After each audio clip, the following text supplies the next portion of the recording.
16-year-old Bobby Fischer sacrifices his queen, which, if accepted, results in a checkmate with just a bishop, which is quite rare, a bishop checkmate. So this is the queen's gambit being trying played by Rene, and Rene is playing with the white pieces, and king's Indian defense is played by Bobby Fischer, who is playing with the black pieces. And after e4, the Rene is now going for the central control with all the pawns pushed into the game, and Bobby Fischer just castles on the king side, and e5 is played, attacking the knight. So the knight jumps to e8, retrieving the knight and also protecting the bishop here into this square. And f4 is played by Rene. He's pushing all the pawns right now without developing his pieces. And d6 is played by Fischer, attacking the center e pawn, and bishop to e3 by Rene, supporting both his backward pawn, and c5 by Fischer, attacking the pawns, and d into c5, and knight comes to c6. Fischer just gives up his one of the pawns right now, and the c into d6 is played by Rene, and the pawn is now taken back, and knight jumps to e4 by Rene, and bishop to f5 by Fischer, and the knight goes to g3, attacking this bishop, which was attacking the knight. So the bishop goes to e6, attacking that long pawn over there. And now knight to f3 is played by Rene, and here q into c7 is played, but it was better to capture this pawn, but that didn't happen. And after that, the queen goes to b1 of Rene. So as of this move, Bobby Fischer is already quite better in the game because of the move and the position. And after the pawn is taken, instead of capturing back, f5 is played, attacking the bishop. So Fischer ignores that attack and pushes e4, attacking the knight in exchange. So Rene just captures the bishop, and Fischer just captures the knight. And after that capture, Rene just captures the pawn back, and f5 is played by Fischer instead of going for the capture of the pawn, creating an isolated pawn.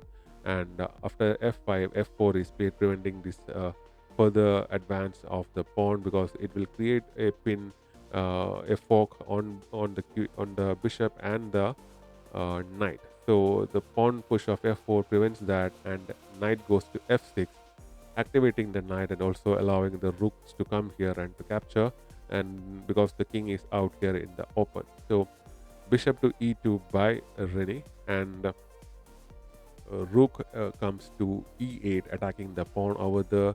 And instead of castling, Rene goes king to f2, and after that the pawn is taken, and the rook comes to e1 by Rene. And now this rook doubling of the rook happens. The rook comes to e8 as well. Both the rooks are double, and it's also attacking this particular bishop over here. So, and you cannot move this because you can move it, but it will create a pin on this particular bishop over there. So the other bishop goes to f3, and now this bishop have the support of both the rook and the king.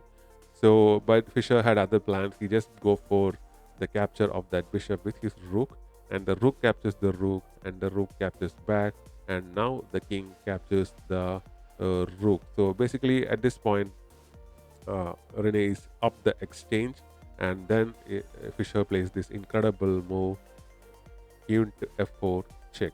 So here, basically, Rene resigned the game, because if you take this like this, if you take the queen like this, the checkmate will happen like this. So and because the king is in this awkward position, and all the retreating squares are blocked, two of the squares are blocked by its own pieces, with the bishop and the knight acting like a pawn, backward pawns, and not allowing the king to retrieve.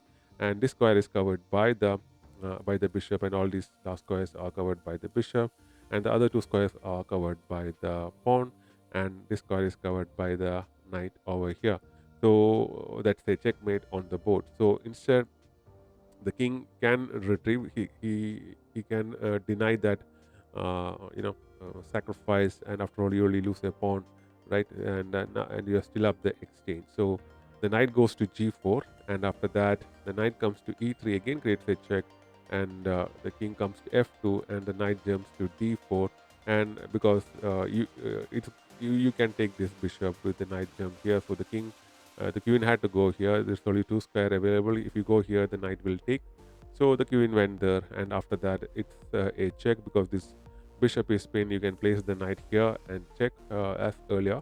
And after that the king goes to f1, and the knight now captures the bishop anyways. And the knight of Rene goes to e2, attacking the queen, and now the queen goes to e3, creating a checkmate threat.